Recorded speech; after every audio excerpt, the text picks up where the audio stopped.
ಮೋಡ ಕವಿದ ವಾತಾವರಣ ಒಂದಿನ ಮುಂಚೆ ಕಾಸ್ಟ್ ಆಗಿದ್ದು. ನಾನು ಜಸ್ಟ್ ಅವ್ರ ಶೂಟಿಂಗ್ ಹೋಗಕ್ಕೆ ಒಂದಿನ ಮುಂಚೆ ಕಾಸ್ಟ್ ಆಗಿದ್ದು. I thank God every day for that moment. Thank you Suni sir.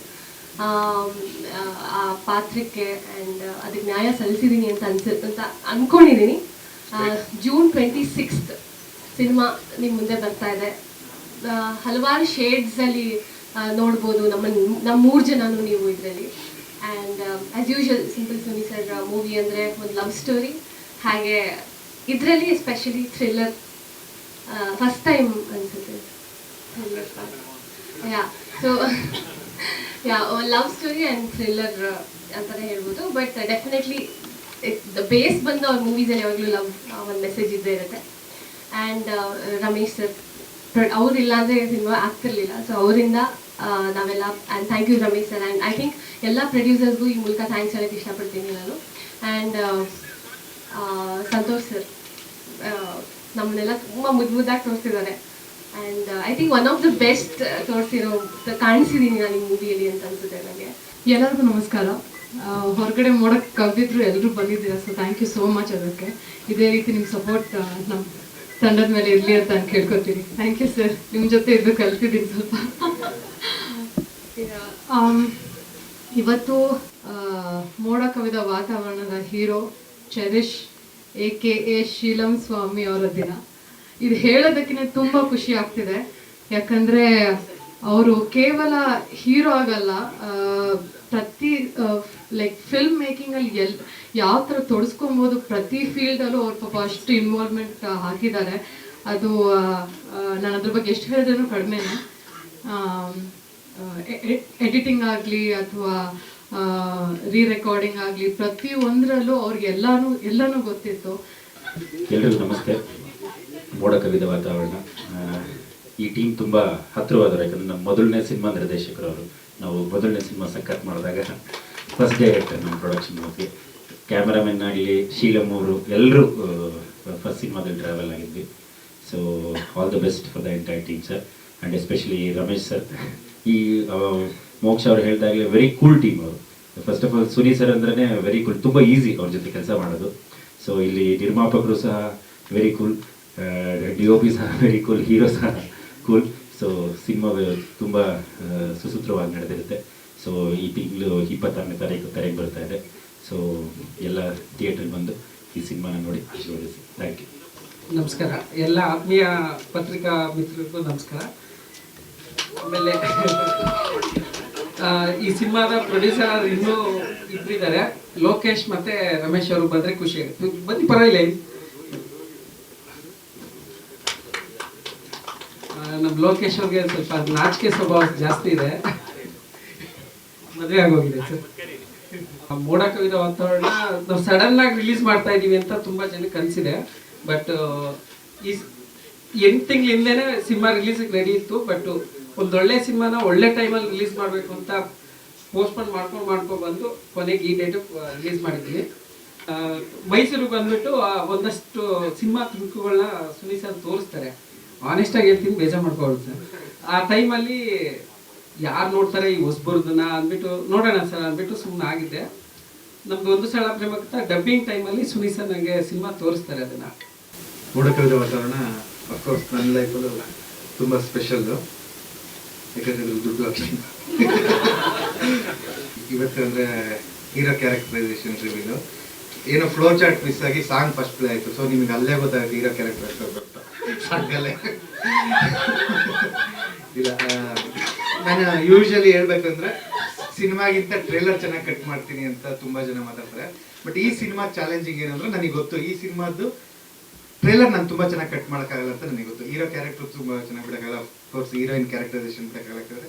ಸಿನಿಮಾದ ಅರ್ಧ ಪಾರ್ಟ್ ನಾನು ಥಿಯೇಟ್ರಲ್ಲೇ ರಿವೀಲ್ ಮಾಡೋದು, ಅಂದರೆ ಏನೋ ಒಂದು ಅಂಶ ಇದೆ ಅದನ್ನ ಫಸ್ಟೇ ರಿವೀಲ್ ಮಾಡಲ್ಲ ಅಂತ ಡಿಸೈಡ್ ಆಗಿದ್ದೀನಿ. ಸೊ ಆ ಕಾರಣಕ್ಕಾಗಿ ನಾನು ಅರ್ಧ ಸಿನಿಮಾದಲ್ಲೇ ಟ್ರೇಲರ್ ಕಟ್ ಮಾಡಬೇಕು, ಅರ್ಧ ಸಿನಿಮಾದಲ್ಲೇ ಹೀರೋ ಕ್ಯಾರೆಕ್ಟರ್ ಕಟ್ ಮಾಡಬೇಕು. ಸೊ ಆ ಕಾರಣಕ್ಕಾಗಿ ನಾನು ಬೆಸ್ಟ್ ಅಲ್ಲ, ಇದು ಸಿನಿಮಾಗೆ ಇದು ಬೆಸ್ಟ್ ಅಲ್ಲ ಅಂತ ನನಗೆ ಗೊತ್ತು. ಸ್ಟಿಲ್ ನಾವು ಬಿಡಲೇಬೇಕು, ಆ ಕಾರಣಕ್ಕಾಗಿ ಬಿಡ್ತಾ ಇದ್ವಿ. ಅದು ಬಿಟ್ಟು ಇನ್ನು ಫಸ್ಟಿಂದ ಶುರು ಮಾಡೋದಾದ್ರೆ ಶೀಲಂ ಸರಿಂದ ಹೇಳಿದ್ರೆ ತಮ್ಮ ಫ್ರಮ್ ಬೇರೆ ಅಮ್ಮ ಅಂತಾನೆ ಹೇಳ್ಬೋದು. ಯಾಕಂದ್ರೆ ಸಿಂಪಲ್ ಆಗಿ ಇನ್ನೊಂದು ಲವ್ ಸ್ಟೋರಿಲಿ ಅವರು ಕೋ ಡೈರೆಕ್ಟರ್ ಆಗಿ ಬಂದಿದ್ದರು. ಸೊ ಅಲ್ಲಿಂದನೂ ಜೊತೆಲೇ ಇದ್ದೀನಿ. ಈಗಲೂ ಅವರೆಲ್ಲ ಹೀರೋ ಹೀರೋ ಅಂದಾಗ ಅಯ್ಯೋ ನಾನು ಯಾವತ್ತೂ ಹಂಗೆ ಕರೆಯೋದೇ ಇಲ್ವಲ್ಲ ಅಂತ. ಯಾಕಂದ್ರೆ ನಿನ್ನೆ ರಾತ್ರಿ 4 ಗಂಟೆಗೆ ನಾವು ಕ್ಯೂಬಲ್ಲಿ ಶೋ ಮುಗಿಸ್ಕೊಂಡ್ಬಂದಿದ್ದೆ, ಸಿಂಗಾಪುರ್ ಶೋ ಆಗ್ತಿದೆ, ಅಲ್ಲಿ ಅಪ್ಲೋಡ್ ಆದಾಗ 4 ಗಂಟೆಗೆ ಮುಗಿಸ್ಕೊಂಡ್ಬಂದು. ಸೊ ನಾನು ಅವ್ರನ್ನ ಅಸೋಸಿಯೇಟ್ ಥರನೇ ನೋಡ್ತಾ ಇದ್ದೀನಿ ಎವ್ರಿ ಡೇ. ಅದೊಂದು ಫೀಲ್ ನಾನು ಓದಕ್ಕೆ ಆಗ್ತಿಲ್ಲ ಅವ್ರನ್ನ ಹೀರೋ ಆಗಿ ನೋಡೋಕ್ಕೆ.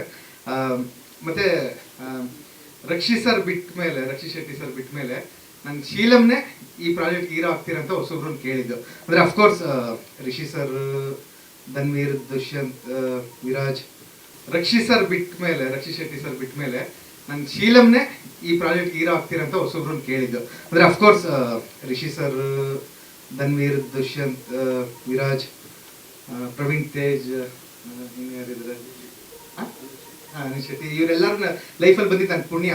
ತುಂಬಾ ಜನ ಬಂದು ಎಲ್ಲೋ ಒಂದ್ ಕಡೆ ಮಾಸ್ ಹುಡುಗರು ಬಂದು ಅಣ್ಣ ಬಜಾರ್ ಥರದ ಮೂವಿ ಮಾಡಿ ಅಂತಾರೆ, ಅಥವಾ ಗದವ ಸೆಕೆಂಡ್ ಹಾಫ್ ನಮ್ಮ ಲೈಫಿನ ಬೆಸ್ಟ್ ಮೂವಿ ಅಂತ ಹೇಳ್ತಾರೆ. ಶಾಕಿಂಗ್ ಅಂದ್ರೆ ಸಿಂಪಲ್ ಆಗಿ ಇನ್ನೊಂದು ಲವ್ ಸ್ಟೋರಿ ಡೈಲಾಗ್, ನಾನು ಒಂದು ಲವ್ ಸ್ಟೋರಿ ಅಂತೀನಿ, ಇಲ್ಲ ಇನ್ನೊಂದು ಲವ್ ಸ್ಟೋರಿ ಇದೆ ನಂಗೆ ತುಂಬಾ ಇಷ್ಟ. ಸೊ ಇವರೆಲ್ಲ ಹೊಸಬ್ರು ಬಂದಿದ್ದಕ್ಕೆ ನನ್ನ ಲೈಫಲ್ಲಿ ಈ ರೀತಿ ಬಂದಿದ್ದು. ಬಟ್ ನಾನು ಫಸ್ಟ್ ಅಪ್ರೋಚ್ ಆಗಿದ್ದು ರಕ್ಷಿ ಶೆಟ್ಟಿ ಸರ್ನ. ಅದು ಬಿಟ್ಟರೆ ಇನ್ನು ಹೊಸಬ್ರು ಅವರೇ ನನ್ ಬರ್ತಿದ್ರು. ಸೊ ಅವಾಗ ನನ್ನ ಪ್ರಾಜೆಕ್ಟ್ಗಳು ಕಮಿಟ್ ಆಗ್ತಿದೆ.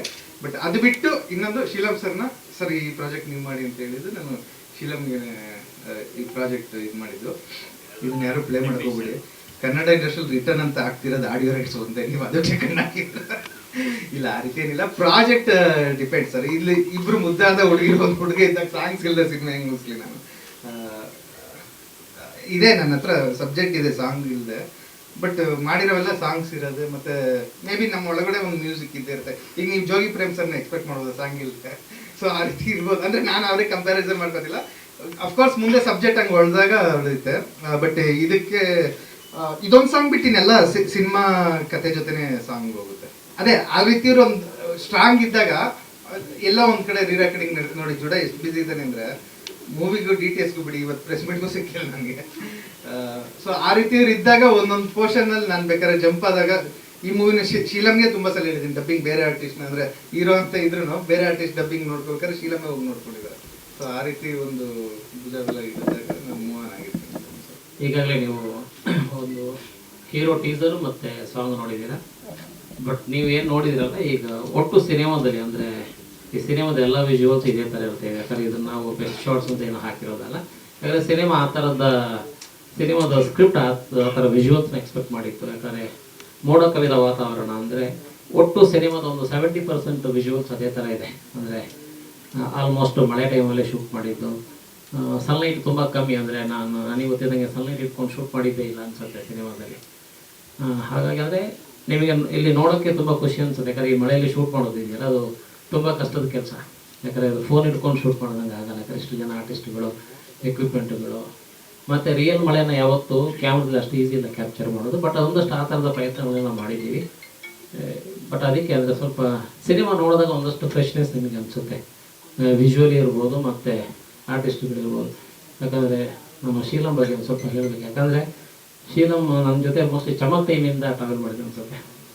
ಯಾಕಂದರೆ ಅವನು ಅಸಿಸ್ಟೆಂಟ್ ಡೈರೆಕ್ಟರ್ ಆಗಿಂದ ನೋಡಿದ್ದೀನಿ.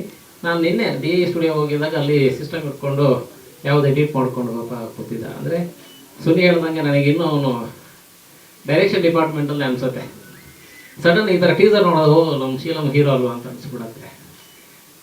ಯಾಕಂದರೆ ಅವನು ಇಷ್ಟು ವರ್ಷ ಟ್ರಾವೆಲ್ ಮಾಡಿದ್ದು ಮೋಸ್ಟ್ಲಿ ಡೈರೆಕ್ಷನ್ ಡಿಪಾರ್ಟ್ಮೆಂಟ್ಲಿ ಇದ್ದಿದ್ದಕ್ಕೆ ತುಂಬ ಹೆಲ್ಪ್ ಆಯಿತು ಅನಿಸುತ್ತೆ. ಯಾಕಂದರೆ ಬೇರೆ ಬೇರೆ ಕಲಾವಿದರು ನೋಡಿದ್ದಾನೆ, ಬೇರೆ ಬೇರೆ ಯಾವ ಥರ ಪರ್ಫಾರ್ಮ್ ಮಾಡ್ತಾರೋದು ನೋಡಿದ್ದಾನೆ. ಬಟ್ ಅವ್ನ ತಾಳ್ಮೆ ಮಾತ್ರ ಮೆಚ್ಚಬೇಕು. ಯಾಕಂದರೆ ಒಂದು 8-10 ವರ್ಷ ಸುನಿ ಜೊತೆ ಹಾಗೆ ಟ್ರಾವೆಲ್ ಮಾಡಿದರೆ ಸುನಿಗೆ ಅನ್ನಿಸ್ತು ಇವನು ಹೀರೋ ಮಾಡಬೇಕು ಅಂತ. ಬಟ್ ತುಂಬ ಚೆನ್ನಾಗಿ ಮಾಡಿದ್ದಾನೆ. ಯಾಕಂದರೆ ಈ ಟೀಸರ್ ಒಂದು 8-10 ಬೇರೆ ಬೇರೆ ಥರದ ಲುಕ್ ನೋಡಿರ್ತೀರ ನೀವು. ಯಾಕಂದರೆ ಫಸ್ಟ್ ಫಿಲ್ಮ್ ಈ ಥರದ್ದು ಒಂದು ಸಿಗೋದು ತುಂಬ ಅಪರೂಪ, ಮತ್ತು ಅದನ್ನು ತುಂಬ ಚೆನ್ನಾಗಿ ಮಾಡಿದ್ದಾನೆ ಶೀಲು. ಒಳ್ಳೆಯದಾಗಿ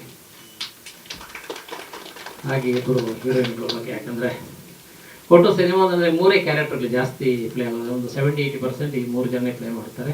ಇಬ್ಬರು ನೋಡೋಕ್ಕೂ ತುಂಬ ಚೆನ್ನಾಗಿದ್ದಾರೆ, ಮತ್ತು ಇಬ್ಬರು ತುಂಬ ಚೆನ್ನಾಗಿ ಆ್ಯಕ್ಟ್ ಮಾಡಿದ್ದಾರೆ. ಶೀಲಮ್ ಎಂಬ ನಾನು ಮೋಡ ಕವಿದ ವಾತಾವರಣ ಸಿನಿಮಾದ ನಾಯಕನಾಗಿ ಸ್ಯಾಂಡಲ್ವುಡ್ಗೆ ಪದಾರ್ಪಣೆ ಮಾಡ್ತಿದ್ದೇನೆ. ಹೀರೋ ಟೀಸರ್ ಮೋಸ್ಟ್ಲಿ ಎಲ್ಲರಿಗೂ ಇಷ್ಟ ಆಗಿದೆ ಅಂದ್ಕೊಳ್ತೀನಿ. ಸೊ ಹೀರೋ ಅಂತ ಬಂದಾಗ ಇದೊಂದು ಪವಾಡನೇ ಹೇಳಬೇಕು. ಯಾಕಂದರೆ ಎಲ್ಲರೂ ಹೀರೋ ಆಗೋಕ್ಕಾಗಲ್ಲ. ಟು ಬಿ ಫ್ರಾಂಕ್, ಏನೋ ಅನ್ಬೋದು ಏನೋ ಆಗಿದೆ ಅಂತೇಳಿ. ಬಟ್ ಎಷ್ಟೇ ದುಡ್ಡಿದ್ರು ಹೀರೋ ಆಗ್ಬೇಕು ಅಂದ್ಕೊಂಡ್ರೂ ಆಗಲ್ಲ. ಎಷ್ಟೇ ಆ್ಯಕ್ಟಿಂಗ್ ಸ್ಕಿಲ್ ಇದ್ರು ಅಂದರೆ ಥಿಯೇಟ್ರಲ್ಲಿ ಎಂತೆಂಥ ಆ್ಯಕ್ಟರ್ಗಳಿದ್ದಾರೆ ಅವರು ಹೀರೋ ಹೋಗ್ಬೇಕು ಅಂದ್ಕೊಂಡ್ರೆ ಆಗಲ್ಲ. ಡ್ಯಾನ್ಸ್ ಫೈಟ್ ಎಷ್ಟು ಸಖತ್ತಾಗಿ ಮಾಡಿದ್ರು ಹೀರೋ ಹೋಗ್ಬೇಕಂದ್ರೂ ಆಗಲ್ಲ. ಮತ್ತು ಲುಕ್ ಕೂಡ ಹ್ಯಾಂಡ್ಸಮ್ ಇರ್ತಾರೆ ಎಲ್ಲರೂ, ಸೊ ಅವರು ಹೀರೋ ಹೋಗ್ಬೇಕು ಅಂದ್ಕೊಂಡ್ರೆ ಆಗಲ್ಲ. ಸೊ ಇದೆಲ್ಲ ದಾಟಿ ಒಂದೇನೋ ಒಂದು ಪವಾಡ ಆಗಬೇಕು. ಸೊ ನನ್ನ ಲೈಫಲ್ಲಿ ಈ ಪವಾಡ ಆಗಿದೆ. ಇದಕ್ಕೆ ಕಾರಣ ನಮ್ಮ ಪವಾಡ ಪುರುಷ ಸುನೀಲ್ ಸರ್. ಇದೊಂಥರ ಲೈಫೇ ಅಂತ ಹೇಳ್ಬೋದು ಮೋಡ ಕವಿದ ವಾತಾವರಣ ನನಗೆ. ಅಂದರೆ ಅಷ್ಟು ವರ್ಷದ ಕನಸು ಕಟ್ಕೊಂಡ್ಬಂದಿದ್ದೆ, ಇದೇ ಒಂದು ಲೈಫ್ ಅಂತ ಹೇಳ್ಬೋದು. ಅದೇ ನಾನು ಗೆಲ್ಲೋದು ಮುಖ್ಯ ಅಲ್ಲ, ನನಗೆ ಸಿನಿಮಾ ಗೆಲ್ಲಬೇಕು. ಸಿನಿಮಾ ಗೆದ್ದಾಗ ನಾವೆಲ್ಲ ಗೆಲ್ತೀವಿ ಅನ್ನೋದು ಇಂಪಾರ್ಟೆಂಟ್. ಕನಸುಗಳು ಕಟ್ತಾ ಇದೀವಿ ಸರ್, ಅದು ಫ್ಲೋ ಹೋಗ್ತಾನೆ ಗೊತ್ತಾಗುತ್ತೆ. ನಾನು ಆಲ್ವೇಸ್ ಬಿಲೀವ್ ಮಾಡೋದು ಗೋ ವಿತ್ ದ ಫ್ಲೋ. ಗೊತ್ತಿಲ್ಲ ನಾಳೆ ಏನಾಗುತ್ತೆ ಅಂತ, ಬಟ್ ನನ್ನ ಹಾರ್ಡ್ ವರ್ಕು ಆನೆಸ್ಟ್ ಮಾತ್ರ ನಾನು ಬಿಲೀವ್ ಮಾಡ್ತೀನಿ. But go with the flow ಅಷ್ಟೇ. ನಾನು ಸುನೀಲ್ ಸರ್ ಒಂದಿನ ನೋಡ್ಕೊಂಡೆಲ್ಲ ನಾವು ಕಳ್ಕೊಂತೀವಿ ಅನ್ನಿಸ್ತದೆ. ಸೊ ಎವ್ರಿ ಡೇ ನಾವು ಈಚೆ ಮಾತಾಡ್ತಾ ಇರ್ತೀವಿ ಅಕ್ಕಪಕ್ಕದಲ್ಲೇ ಇದೆ. ಸರ್